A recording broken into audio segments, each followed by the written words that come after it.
வணக்கம் மக்களே, வணக்கம். சற்று முன் கிடைத்திருக்கக்கூடிய ஒரு முக்கியமான தகவல் ஒன்றை பார்க்க போகிறோம்.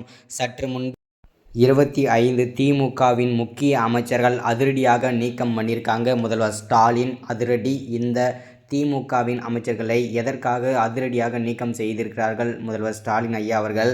திமுகவின் ஆட்சி கவிழ்கிறதா? இதை பற்றின தெளிவான துல்லியமான விளக்கத்தை பார்க்க போகிறோம்.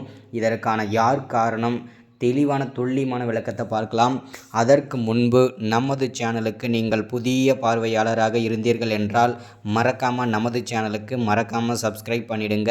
சப்ஸ்கிரைப் பண்ண உடனேயே பக்கத்திலே ஒரு பெல் பட்டன் வரும். அதை கிளிக் பண்ணி ஆல்ன்ற ஆப்ஷனில் போட்டு வச்சுக்கோங்க. தொடர்ந்து நம்ம வீடியோ போட்டோம்னா உங்களுக்கு நோட்டிஃபிகேஷன் வந்துடும். அதை பார்த்து தெரிஞ்சுக்கலாம். இன்றைக்கி என்ன அரசியல் நியூஸ், இன்றைக்கி என்ன அரசியல் அப்டேட்ன்றதை தெளிவாகவும் துல்லியமாகவும் தெரிஞ்சுக்கலாம். மறக்காமல் சப்ஸ்கிரைப் பண்ண மறந்துடாதீங்க, ஷேர் பண்ண மறந்துடாதீங்க, லைக் பண்ண மறந்துடாதீங்க வீடியோக்கு. ஓகே, வாங்க வீடியோக்குள்ளே போகலாம். சற்று முன்பு கிடைத்திருக்கக்கூடிய ஒரு முக்கியமான பரபரப்பான அதிர்ச்சிகரமான சோகமான தகவல்னு கூட சொல்லலாம் திமுகவின் ஆட்சியை பொறுத்த வரைக்கும். ஏன் அப்படின்னு பார்த்தீங்கன்னாக்கா, கடந்த 2-3 மாதங்களாகவே திமுகவின் முக்கிய அமைச்சர்கள் எல்லாமே பார்த்திங்கன்னா அமலாக்கத்துறையிடம் சிக்கி சின்னாபின்னமாக ஆகிட்டு வந்துட்டுருக்காங்க. இது எல்லாருக்குமே தெரிஞ்ச விஷயந்தான். அதில் எந்த விதமான மாற்று கருத்தும் கிடையாது. முதல்ல செந்தில் பாலாஜி அவர்களை சிக்கினார்.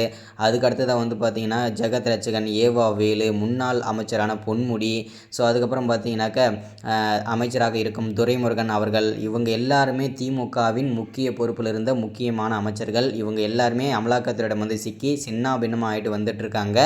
ஸோ அந்த வரிசையில் முதல்வர் ஸ்டாலின் திமுகவிற்கும் தலைவராகவும் தமிழகத்திற்கும் முதல்வராகவும் திகழ்ந்து கொண்டிருக்கக்கூடிய முதல்வர் ஸ்டாலின் ஐயா சற்று முன்பு 25 திமுகவின் முக்கிய அமைச்சர்களை அதிரடியாக நீக்கியிருக்காரு.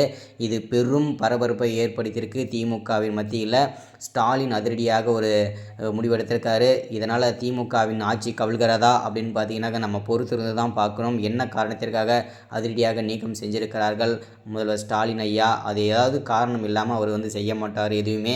ஸோ அதனால் பார்த்திங்கன்னா நம்ம பொறுத்திருந்து தான் பார்க்கணும். இங்கே நின்றிருக்கக்கூடிய மாஸ்க் போட்டு நின்றிருக்கக்கூடிய எல்லா அமைச்சர்களுமே நீக்கப்பட வேண்டிய அமைச்சர்கள் தான்றதையும் குறிப்பிட்டிருக்காங்க.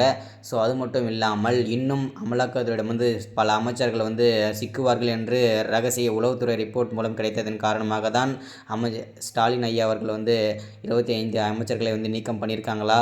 ஸோ இதை பற்றின தெளிவான துல்லியமான விளக்கத்தை நம்ம அடுத்தடுத்த வீடியோ தொடர்ச்சி நம்ம தொடர்ந்து பார்க்கலாம். அது மட்டும் இல்லாமல் திமுகவின் சரிவிற்கு காரணம் திமுகவே மட்டுமே அப்படின்றதையும் நம்ம இந்த இடத்துல நம்ம குறிப்பிட்டிருக்கலாம். ஏன் அப்படின்னா செந்தில் பாலாஜி அவர்களே இதற்கான காரணம் என்றும் சொல்லலாம். ஏன்னா அவரை வெளியெடுக்கவே முடியாத காரணத்தினால தான் இது எல்லாமே போட்டு கொடுத்திருக்கிறார், வாக்குமூலம் அளித்திருக்கிறார் என்றும் உறுதிப்படுத்தியிருக்காங்க. அடுத்த வீடியோவில் தொடர்ச்சியாக பார்க்கலாம். தேங்க்யூ.